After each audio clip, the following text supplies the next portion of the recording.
Bersama kami mendapatkan informasi mengenai Syekh Ali Jaber yang ditusuk orang tak dikenal di Masjid Falahuddin, Lampung. Dan untuk mengkonfirmasinya kami akan menanyakan langsung dengan Syekh Ali Jaber yang sudah tersambung melalui sambungan telepon. Assalamualaikum Syekh Ali Jaber. Waalaikumsalam warahmatullahi wabarakatuh. Bagaimana kondisi Syekh saat ini? Alhamdulillah sudah membaik dan sudah dijahit cukup dalam. Hampir kurang lebih 10 jahitan, ada 6 di dalam dan 4 di luar. Astagfirullah. Syekh, itu posisinya ditusuk di mana? Di bagian mana? Di ototnya bagian tangan kanan, bagian atas. Oke, bisa diceritakan kronologi kejadiannya Syekh? Ini di Masjid Salahuddin seperti kegiatan biasa. Kita ikut safari dakwah dan saya mengawali acara untuk jamaah untuk jaga protokol kesehatan, jaga jarak. Kemudian kita mulai, saya memanggil seorang anak usia 9 tahun untuk tes bacaannya, karena dia kan ikut wisuda. Dan sambil saya bantu dia untuk memperbaiki bacaannya, meluruskan hurufnya. Dan begitu selesai, saya minta HP-nya ibu si anak ini untuk foto bersama lah buat kenang-kenangan. Ternyata ibu ini HP-nya full, nggak bisa foto. Makanya saya minta sama jamaah menarah ke kiri, jamaah boleh pinjam HP-nya. Kasihan anak ini biar bisa dapat foto sekalian, mudah-mudahan menjadi anak hafizah. Pas saya fokus ke kiri, kemudian menarah sekalian ke kanan untuk melihat siapa jamaah yang membawa HP-nya pinjam. Tiba-tiba di atas panggung ada orang lari.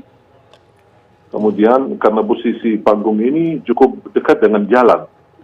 Karena posisi acara di luar, di lapangan masjid, bukan di dalam masjid. Makanya orang berlaku itu cukup gampang untuk bisa masuk. Karena tidak ada terhalang dengan jamaah atau kursi-kursi. Tapi subhanallah qadarullah ketika menarah ke kanan, saya tiba-tiba kaget melihat ada orang sudah di atas, di hadapan saya, dan saya langsung qadarullah respon. Kalau saya tidak lihat ke kanan, mungkin bisa qadarullah ke leher saya atau ke dada saya. Tapi subhanallah saya angkat tangan, makanya dia tusuk ke tangan. Maka begitu saya lawan, batah pisaunya ke dalam otot saya di kanan, ke bagian kanan. Baru subhanallah jemaah langsung amankan dan tangkap dia. Jadi bisa dipastikan pelaku ini bukan bagian dari acara ini atau datang dari luar begitu? Iya, kelihatan dari luar karena dia lari.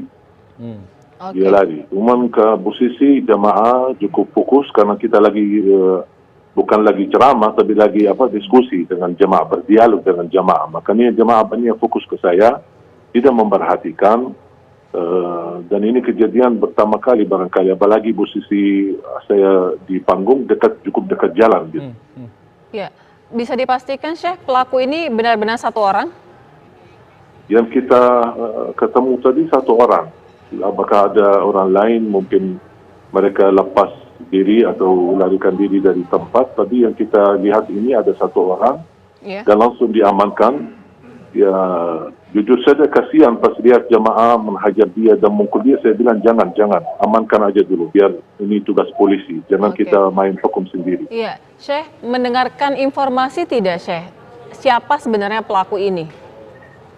Sampai titik ini belum saya mendapatkan berita apa, karena baru saja diamankan, karena habis ditahan oleh jamaah, diamankan di ruang masjid, sambil menunggu polisi datang dan petugas polisi datang dan membawa beliau ke kantor polisi. Oke, jadi mungkin bisa diceritakan lagi untuk luka yang Syekh alami saat ini di bagian mana saja? Mulai sedikit nyeri, awal-awalnya saya berdarah terus sampai baju saya di sebelah kanan semuanya basah. Karena darah, kata dokternya cukup banyak yang keluar. Sambil bajunya semua basah, terpaksa saya lepas baju dan lukanya cukup dalam. Makanya dikasih obat, suntik, kemudian baru dikasih jahitan bagian dalam dengan dagingnya. Karena ototnya cukup, tusuknya cukup dalam, sangat dalam.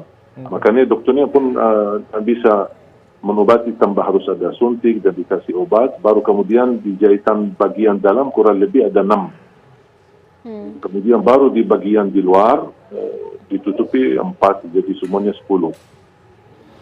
Syekh mungkin bisa diinformasikan juga untuk profil pelaku ini seperti apa, mungkin ciri-cirinya atau dia mengenakan apa yang ia bawa pada saat itu. Nah, saya lihat anak itu masih anak muda banget ya. Mungkin diperkirakan 20 tahun lah. Orangnya kurus banget. Jadi saya merasa orang ini kalau saya lihat ya dari wajahnya dia ketika saya berhadapan dan diamankan, nampaknya bukan mudah untuk melakukan hal seperti ini. Pasti ada kedorongan atau ada yang menyuruh atau ada apa ya gitu. Jadi karena saya lihat dari segi, mohon maaf, fisiknya, dari segi ini tidak mungkin dia bisa dengan cara mudah. Butuh mental yang kuat untuk melakukan hal seperti ini. Ada yang ia teriakan atau omongkan ketika melakukan perbuatannya itu, Syekh? Enggak, sama sekali tidak. Diam. Hanya diam, cuma ketika dia angkat isunya, dan subhanallah pas panitia kebetulan ada banyak yang sudah ada video live, ada yang lagi live, ada yang lagi rekam. Pas saya lagi berlangsung ceramah. Jadi semua terekam ini mulai dari titik awal sampai akhir. Ini terekam semua. Jadi beliau pun tidak berbicara apa-apa. Hanya acaranya sudah berjalan berapa lama hingga kemudian kejadian itu? Kenapa? Acaranya sudah berjalan berapa lama hingga kemudian terjadilah? Baru mulai, belum 15 menit. Baru awal ketika saya melihat di spanduk, ada spanduk tulisan wisuda. Saya tanya sama panitia, ini wisuda apa? Dia bilang wisuda hafalan Quran. Udah, mana salah satu anak boleh naik panggung, saya mau tes bacaannya. Dan alhamdulillah posisi si anak ini ada di sebelah kiri, bukan di sebelah kanan. Iya. Baik, terima kasih banyak Syekh Ali Jaber. Kita doakan insya Allah Syekh Ali cepat diberikan kesembuhan. Dan kejadian seperti ini tidak terjadi lagi ya. Jangan sampai terulang lagi. Semoga jadi peringatan untuk semua pihak. Terima kasih.